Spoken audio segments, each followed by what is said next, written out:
പ്രഭാതത്തിൽ മഞ്ഞിൽ പുതച്ച മലനിരകളാണ് കാണുന്നത്. റോഡ് ഈ മുൻവശത്ത് മാത്രം അവ്യക്തമായിട്ട് കാണാം.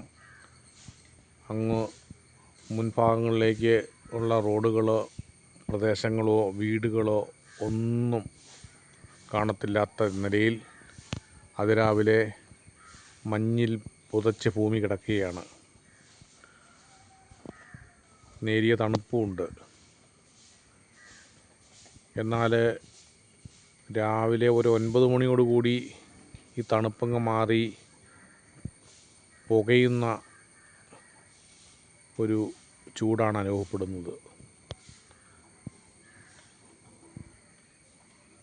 കേരളത്തിലെ മിക്ക മേഖലകളിലും ഇതുപോലെ മഞ്ഞുണ്ടായിരിക്കാമെന്ന് കരുതുന്നു. കാലാവസ്ഥാ വ്യതിയാനത്തിൻ്റെ ലക്ഷണമായിരിക്കാം. എല്ലാവർക്കും സുഖകരമായ അന്തരീക്ഷം ഉണ്ടാകട്ടെ എന്ന് പ്രാർത്ഥിക്കുന്നു.